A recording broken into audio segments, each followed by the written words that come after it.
На дне Карибского моря лежит груз стоимостью более 20 миллиардов долларов, и достать его не могут уже 300 лет. Галеон Сан-Хосе затонул в 1708 году вместе с 600 моряками и тысячами тонн золота, серебра и изумруда. Но самое странное не в том, что корабль до сих пор на дне, а в том, что его уже нашли, уже могут поднять, и все равно не поднимают. Серебряные рудники Потоси в нынешней Боливии давали столько руды, что целые горы буквально срывали вручную силами рабов.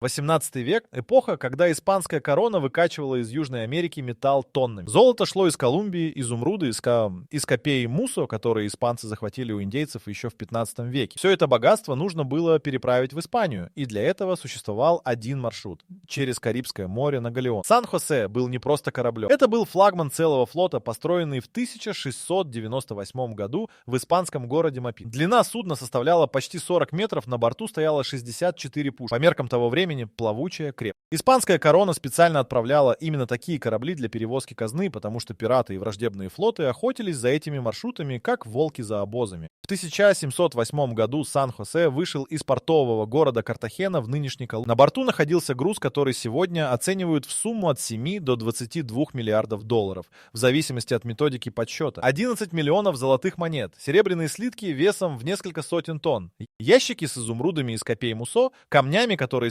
испанцы считали лучшими в мире. Вице-король Новой Гранады лично проследил за погрузкой, понимая, что отправляет на родину состояние, которое могло бы финансировать войну несколько лет. Война уже шла. Испания в тот момент воевала с Британией за господство на морях. Это называлось «Война за испанское наследство». Британский коммодор Чарльз Уэйджер получил приказ перехватить испанский флот и либо захватить галеоны, либо уничтожить их, лишь бы золото не дошло до Мадрида. 4 июня 1708 года британская эскадра настигла испанцев у островов Барру. Бой был коротким и жестоким. Сан-Хосе сражался меньше часа. Потом что-то взорвалось. Предположительно, пороховой погреб корабля получил прямое попадание. Галеон разломился и ушел на дно за несколько минут. Из 600 человек команды спаслись только 11. Все золото, все серебро, все изумруды опустились на глубину около 600 метров. Уэйджер потом утверждал, что это он потопил Сан-Хосе. Испанцы настаивали, что корабль взорвался случайно, а не от британского огня. Британцы тогда так и не смогли поднять груз. Технологий не было, глубина была недостижима. Испания потеряла флагман и казну в один день. Этот спор не решен до сих пор, и именно он через 300 лет стал одним из поводов для судебных тяжб вокруг сокровища. Мадрид получил известие о гибели Сан-Хосе через несколько недель, и это стало одним из финансовых ударов, которые в итоге подорвали могущество Испанской империи в Карибском бассейне. Корабль лежал на дне нетронутым больше 270 лет. Никто точно не знал, где именно он затонул. Координаты из старых испанских документов давали разброс в десятки километров. Карибское море большое, дно неровное, видимость на глубине 600 метров нулевая. В 1981 году американская компания Sea Search Armada заявила, что нашла Сан-Хосе.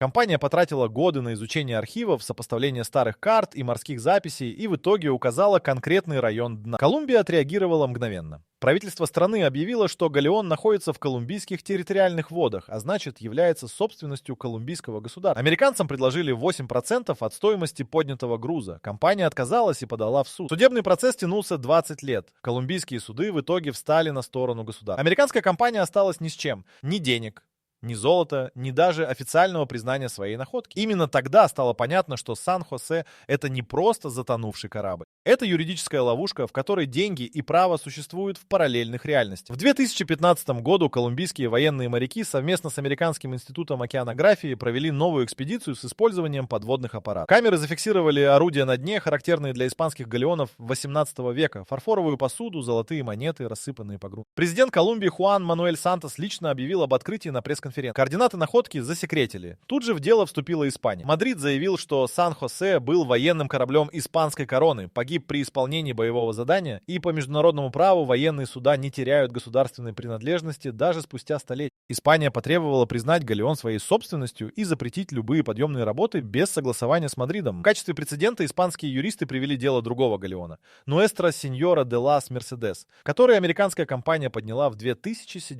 году. Тогда Международный суд постановил постановил вернуть весь груз Испании, и 700 тысяч монет действительно уехали в Мадрид. Но у этого спора есть третья сторона, о которой говорят меньше всего. Индейские общины Боливии и Колумбии заявили, что золото и серебро на борту Сан-Хосе было добыто принудительным трудом их предков. Сотни тысяч индейцев погибли в рудниках Потаси и Мусо, добывая именно этот металл.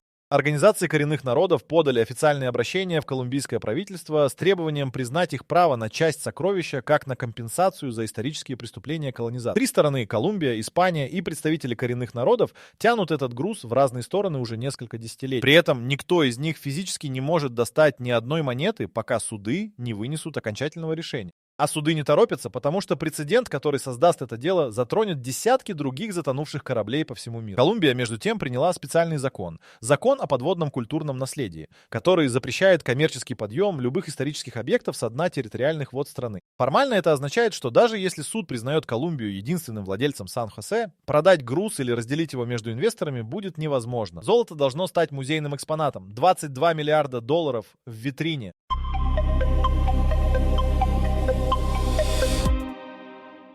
Из 600 человек, которые были на борту Сан-Хосе в момент гибели, выжили 11. Ни один из них не оставил подробных показаний о том, что именно произошло в последние минуты боя. Это означает, что единственные свидетели катастрофы — британские моряки с кораблей Уэйджера, которые наблюдали взрыв с расстояния нескольких сотен метров. Коммодор Уэйджер в своем официальном донесении написал, что Сан-Хосе взорвался после попадания британских снарядов в пороховой погреб. Версия удобная, бо она делает Уэйджера победителем сражения и героем, уничтожившим флагман противника. Британское адмиралтейство приняло эту версию без возражений и наградило Уэйджера. Впоследствии он дослужился до звания адмирала флота и стал первым лордом адмиралтейства. Испанские документы рисуют другую картину. Согласно донесениям выживших и показаниям моряков с других кораблей флота, Сан-Хосе взорвался внезапно, без видимой связи с британским огнем. Испанские историки выдвигали версию о случайном возгорании пороха. Такое случалось на деревянных кораблях того времени нередко. Перегретые пушки, искра, неосторожное обращение с картузами, и корабль разлетался в щепки за секунды. Есть и третья версия, которую обсуждают реже. Несколько историков, работавших с архивами в Севилье, обнаружили косвенные свидетельства того, что на борту Сан-Хосе мог находиться груз неправильно упакованного пороха,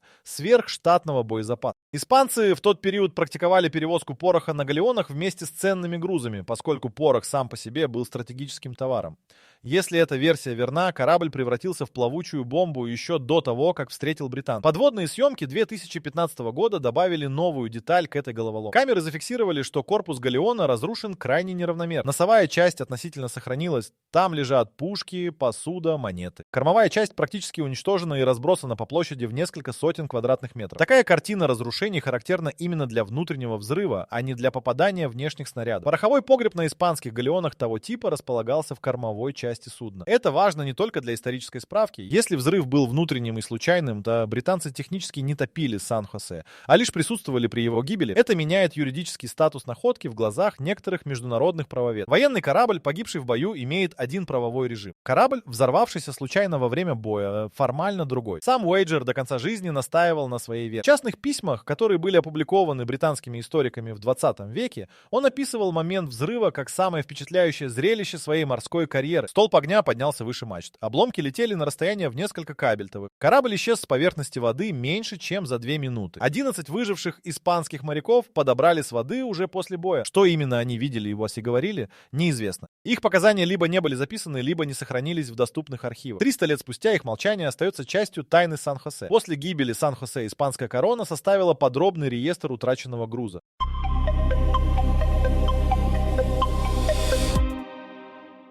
Если вы думали, что золото на дне моря, то это только сказки, то загляните на playprofit.com. Там собраны все популярные нейросети под одной подпиской, и только сегодня при регистрации вы получите бонус в 500 токенов. Ну как вам такая находка? Ссылка в описании. Документ хранится в архиве Индии в Севилье. 7 страниц убористого текста с перечнем монет, слитков и драгоценных камней. Этот реестр стал единственным свидетельством того, что именно лежит на дне. И одновременно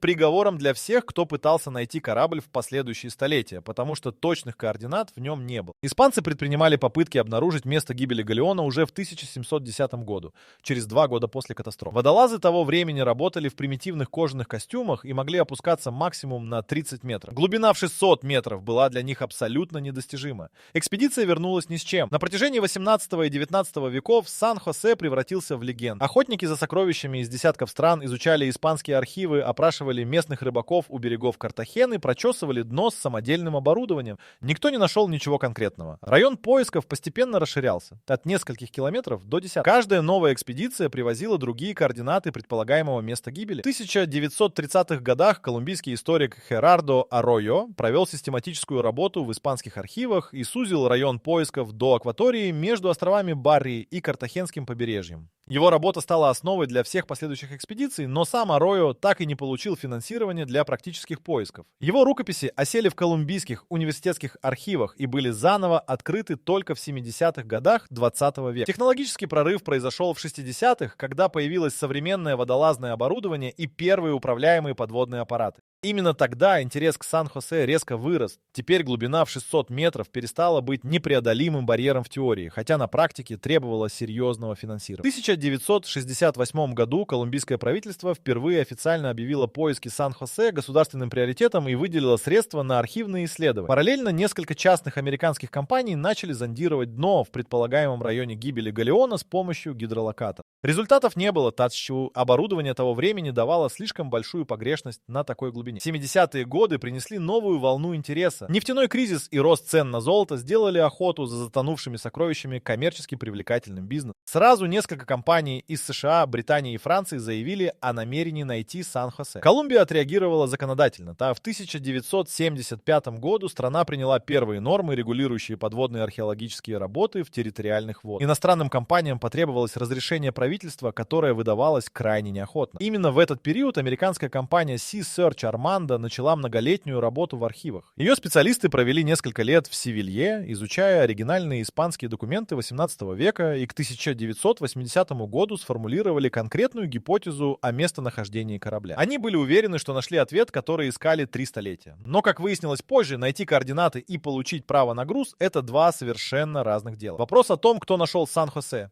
первым сегодня является предметом отдельного судебного спора. И ответ на него не так очевиден, как кажется. Sea Search Armando утверждала, что обнаружила галеон в 1981 году с помощью гидролокатора бокового обзора.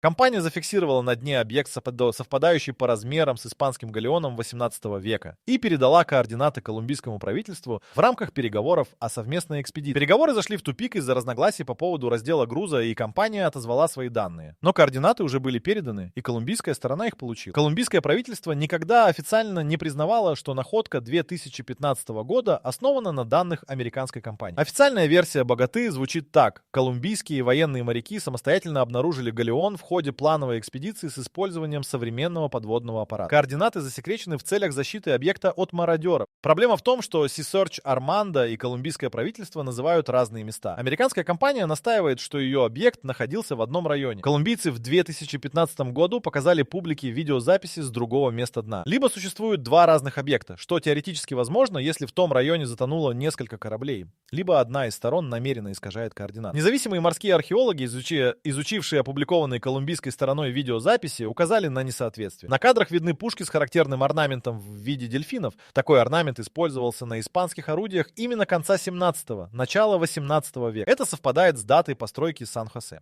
Но тот же тип орнамента встречался на десятках других испанских кораблей той эпохи. Видеозаписи сами по себе не доказывают однозначно, что найден именно Сан-Хосе, а не другой затонувший галеон. В 2022 году колумбийское правительство объявило о новой экспедиции, которая должна была окончательно подтвердить идентификацию корабля. Водолазные аппараты подняли со дна несколько образцов. Фрагменты керамики, металлические детали, образцы древесины для радиоуглеродного анализа. Результаты анализов были объявлены через несколько месяцев. Возраст материалов соответствует началу 18 века. Но это по-прежнему не является стопроцентным доказательством, поскольку в том же районе Карибского моря в разные годы затонули и другие испанские суда того периода. Sea Search Armando подала очередной иск, на этот раз в международный арбитраж. Компания требует либо признания своего приоритета в обнаружении галеона, либо компенсации в размере треть от стоимости поднятого груза.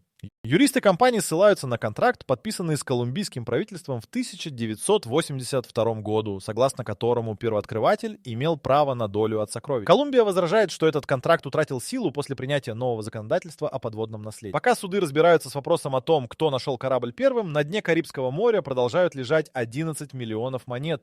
Нетронутые, никем официально не подняты. И с каждым годом вокруг них накапливается все больше претендентов. Международное морское право в вопросе затонувших кораблей работает по принципу, который юристы называют вечным суверенитетом.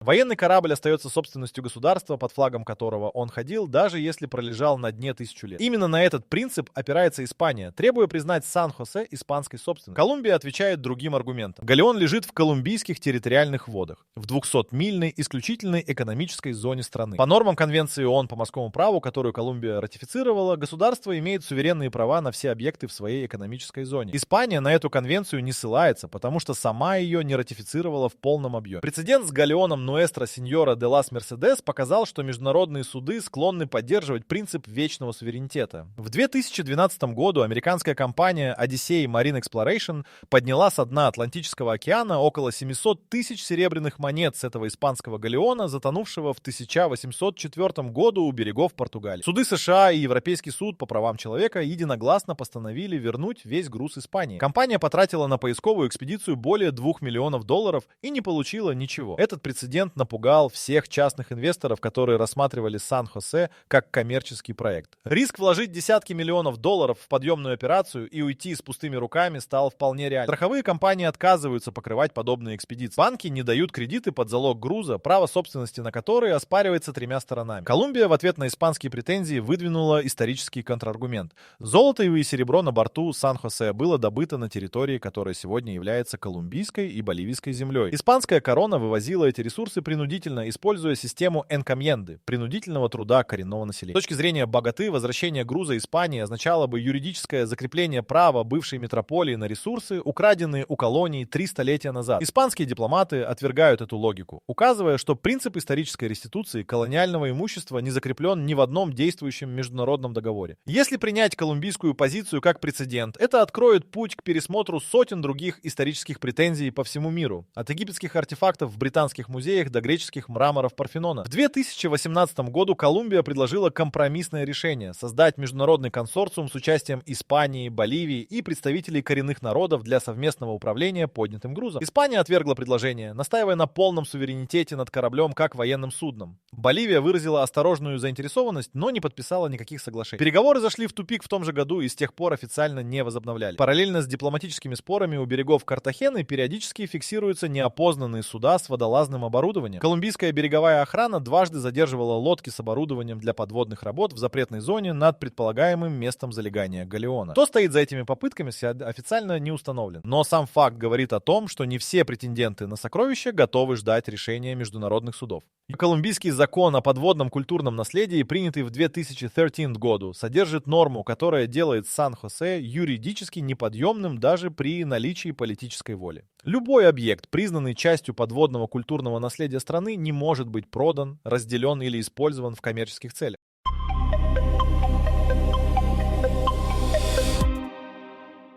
Он должен быть сохранен как единое целое и передан государственным музеям. Это означает следующее. Подъем галеона стоит по различным оценкам от 3 до 5 миллиардов долларов. С учетом специального оборудования, консервации предметов, строительства хранилищ и музейной инфраструктуры. Колумбийский государственный бюджет таких денег не имеет. Привлечь частных инвесторов невозможно, потому что закон запрещает коммерческое использование груза. Получается замкнутый круг. Поднять нельзя без денег. Деньги нельзя получить без коммерциализации. Коммерциализация запрещена законом. Министерство культуры Колумбии в 2019 году опубликовала технический план подъема галеона. Документ на 120 страницах описывал поэтапную операцию с использованием дистанционно управляемых аппаратов, специальных контейнеров для подъема хрупких предметов и береговой инфраструктуры для консервации. Стоимость операции в документе не была указана. Вместо цифры стояла пометка «Требует отдельного финансово-экономического обоснования». Это обоснование так и не было опубликовано. Технические сложности добавляют к юридическим еще один пласт проблем. Галеон лежит на глубине около 600 метров в условиях сильных придонных течений. Деревянный корпус за 300 лет частично разрушен. Подъем крупных фрагментов потребует предварительного укрепления конструкции прямо на дне. Золотые монеты рассыпаны по площади в несколько тысяч квадратных метров. Изумруды, которые 3 столетия пролежали в морской воде под давлением при резком изменении давления в ходе подъема, могут растрескаться. Норвежская компания, специализирующаяся на глубоководных подъемных операциях, в 2020 году направила колумбийскому правительству коммерческое предложение. Компания была готова провести полную подъемную операцию за собственный счет в обмен на право экспонировать часть груза в европейских музеях на условиях аренды сроком на 50 лет. Колумбия отвергла предложение как несовместимое с национальным законодательством. Аренда предметов культурного наследия иностранным структурам запрещена тем же законом 2013 года. Юристы, специализирующиеся на морском праве, указывают на еще одну ловушку. Даже если Колумбия изменит законодательство и разрешит коммерческий подъем, это немедленно активирует испанские претензии в международных судах. Испания ждет именно этого момента, начала физических работ, чтобы подать иск о немедленном запрете операции на основании принципа вечного суверенитета. Испанские юристы уже подготовили соответствующие документы, о чем официально заявил представитель Министерства иностранных дел Испании в 2021 году. Получается, что Сан-Хосе заперт не на глубине 600 метров, а в пространстве между тремя несовместимыми правовыми системами. Колумбийское законодательство, испанские претензии на военный суверенитет и нормы международного морского права образуют треугольник, из которого нет выхода без того, чтобы не нарушить одну из его сторон. 300 лет назад корабль утонул за 2 минуты. Поднять его не могут уже несколько десятилетий. И конца этому не видно. 600 метров, там это не просто глубина. На этой отметке давление воды составляет 60 атмосфер. Человек без специального снаряжения погибает мгновенно. Металл деформируется.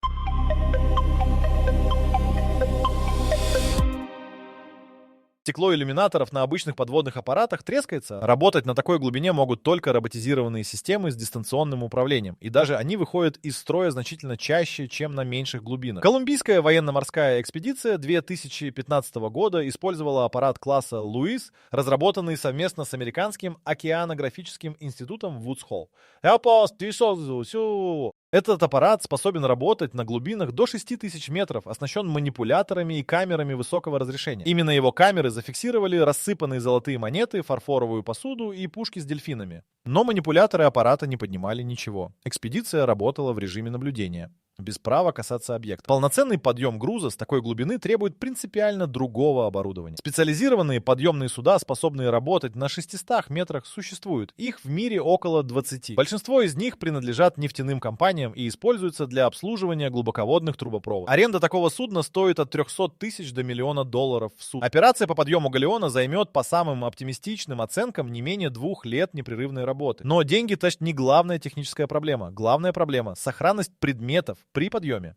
Золото и серебро выдержат перепад давления без повреждений. Керамика и фарфор с высокой вероятностью треснут при изменении температуры и давления в ходе подъема. Органические материалы, дерево, ткань, кожа при контакте с воздухом после 300 лет в анаэробной среде начинают разрушаться в течение нескольких часов. Шведский военный корабль «Васа», поднятый в 1961 году, потребовал 17 лет химической обработки специальным консервантом — полиэтиленгликолем, прежде чем его можно было выставить в музей. Васа лежал на глубине 32 метров. Сан-Хосе на глубине 600. Изумруды представляют отдельную проблему. Камни из копей Мусо отличаются высоким содержанием включений, трещин и пузырьков внутри кристалла. 3 столетия под давлением 60 атмосфер изменили внутреннюю структуру камней. При подъеме и резком снижении давления часть изумрудов почти наверняка расколет. Сколько именно, не знает никто, потому что никто никогда не поднимал изумруды с такой глубины после столь длительного пребывания под водой. В 2023 году колумбийское правительство объявило о создании специальной научной комиссии для разработки технического регламента подъема. В комиссию вошли морские археологи, химики, специалисты по консервации и инженеры-глубоководники. Комиссия заседала 8 месяцев и опубликовала доклад на 200 страницах. Главный вывод доклада звучит так: технология для безопасного подъема Сан-Хосе в полном объеме на сегодняшний день не существует. Можно поднять металлические предметы, монеты, слитки, пушки. Органику и драгоценные камни поднять без значительных потерь невозможно при нынешнем уровне технологий. Это означает, что даже если завтра все юридические споры будут урегулированы и финансирование найдено, физически поднять галеон целиком нельзя. Можно поднять золото, но Сан-Хосе — это не только золото. Это корабль 18 века с тысячами артефактов, каждый из которых является историческим документом. Поднять монеты и бросить на дне деревянный корпус с керамикой и тканями значит уничтожить большую часть исторической ценности находки ради меньшей части ее денежной стоимости. Именно поэтому часть морских археологов выступает за то, чтобы не трогать Сан-Хосе вообще. Оставить его на дне, установить охраняемую зону, проводить регулярные исследовательские экспедиции с документацией и ждать, пока технологии консервации достигнут уровня, при котором подъем станет возможным без потерь. По их оценкам, это произойдет не раньше, чем через 20-30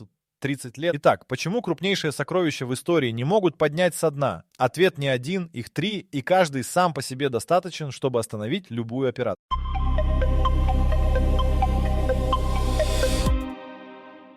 Первое. Деньги. Подъем стоит от 3 до 5 миллиардов долларов. Колумбия не имеет таких средств в бюджете. Частные инвесторы не войдут в проект, из которого законодательно исключена коммерческая прибыль. Государственного финансирования в таком объеме не существует ни в одной стране мира для единственного археологического объекта. Второе. Право. 3 стороны претендуют на груз с несовместимыми правовыми основаниями. Колумбия апеллирует к территориальному суверенитету. Испания — к принципу вечного суверенитета над военными судами. Представители коренных народов — к исторической реституции. Международного суда, способного вынести обязательное для всех 3 сторон решение, не существует. Любое одностороннее действие Колумбии немедленно блокируется испанским иском. Третье. Технология. Полноценный подъем галеона с сохранением всех артефактов при нынешнем уровне науки невозможно. Органика разрушится, изумруды расколются, деревянный корпус рассыплется при контакте с воздухом. Поднять можно только металл, но тогда теряется большая часть исторической ценности объекта. Эти 3 причины существуют одновременно и усиливают друг друга. Даже если решить финансовый вопрос, остается правовой тупик. Даже если урегулировать правовые претензии, технологии еще не готовы.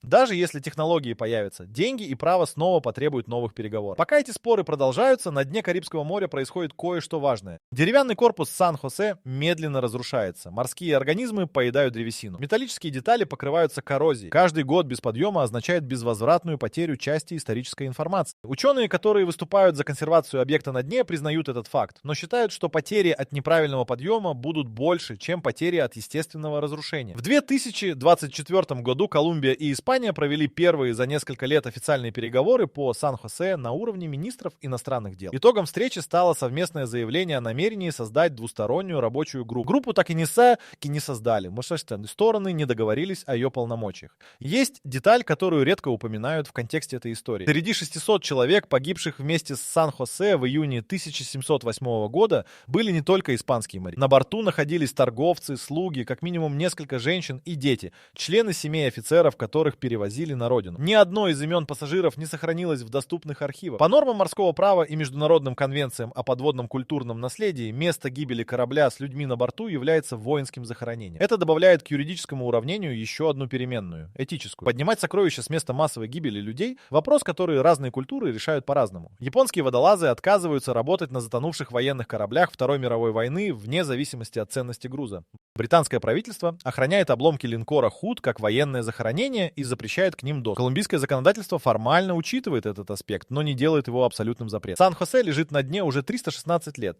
За это время сменились империи, границы, правовые системы и технологии. Корабль пережил колониальную эпоху, 2 мировые войны, холодную войну и цифровую революцию. Золото на его борту не потеряло ни грамма веса и ни цента стоимости. Возможно, именно это и есть главный факт об этом сокровище. Оно никуда не торопится.